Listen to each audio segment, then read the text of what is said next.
What is happening, guys? In today's video I thought we'd take a quick look at web hosting.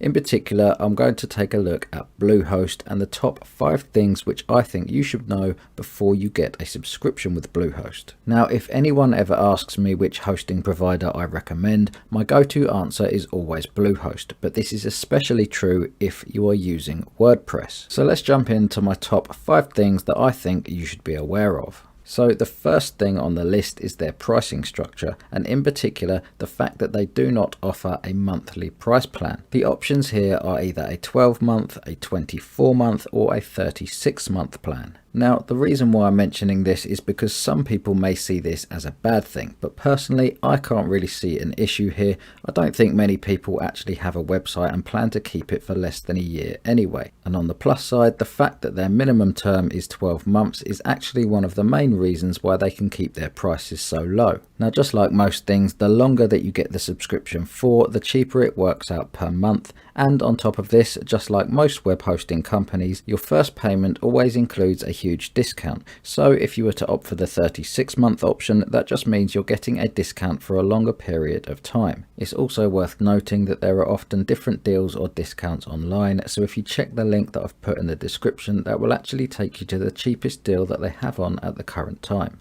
So number 2 on the list is the fact that any of the Bluehost plans are highly compatible with WordPress. So if you are using WordPress, it's going to make life a lot easier for you. They make it very easy to make a copy of your WordPress site and put this into a website staging environment so that you can make changes and see how they will look on the copied version before you transfer these changes to the live version. And another perk of using your Bluehost package for your WordPress site is that you get 24/7 access to WordPress support. Whether this is through tickets, a live chat or a phone call, this can be a very helpful thing. So number 3 on my list is also good for if you are a WordPress user, because within 30 days of activating your Bluehost subscription, they give you the option of a free migration service so that you can move your WordPress website from your existing hosting company over to your Bluehost account. Now, this is a service which most companies would charge for, and they don't just migrate it for you and then leave you to it. You actually have access to check it all over and make sure that everything's working before it goes live.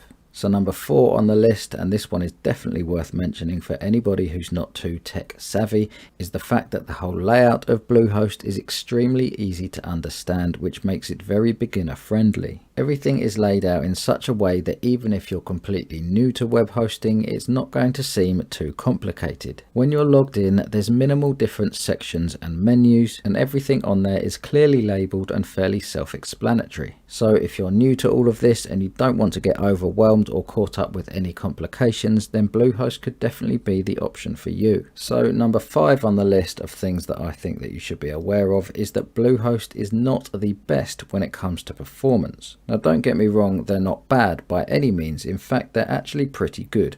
But if you're running an extremely large or complicated website, or one which is very resource intensive or runs a lot of tasks at the same time, then you may start to notice that their slight speed disadvantage to some other companies might be holding some of your pages up. But as I've said, this is not going to be noticeable at all for the average website. I've personally been hosting one of my viral websites on Bluehost for a while now, and I get thousands of visitors to that site every day, and I have not noticed any issues at all when it comes to speed. However, if I was looking to run a tube site with multiple hundreds of videos uploaded, or something with thousands and thousands of different user accounts, then that may be the point when I'd start to look at other options. For the most part, their speed is absolutely fine, but I thought it was something to make you aware of just in case you were running a larger site. So all in all, Bluehost is still my number 1 recommendation when it comes to web hosting, especially if you're using WordPress. Not only is it simple and very beginner friendly, but it also has a lot of helpful and useful features even for the more experienced user. If you're already with another hosting company and it seems like a lot of hassle to switch over to Bluehost, think again, because with their migration service they make it so simple. You just set up the account and they do the rest. So for me, the main 2 reasons why I recommend it, and also the reason why WordPress themselves recommend it, is because of the easy integration to WordPress, and obviously because of the nice low costs. And remember, whichever package you choose, you'll always be getting a good deal because Bluehost always keep their prices very competitive. but it's definitely worth using the link in the description if you're going to take a look at their website or their pricing, because that will take you directly to the cheapest possible price that you can get at the current time. So I really hope this video has helped you to make any decisions. Web hosting can seem like a pretty daunting thing if you don't know what you're doing, so I like to think that this video would have cleared up some of your questions. If you have any more, don't hesitate to drop a comment down below. Thank you for watching, and I will catch you on the next video.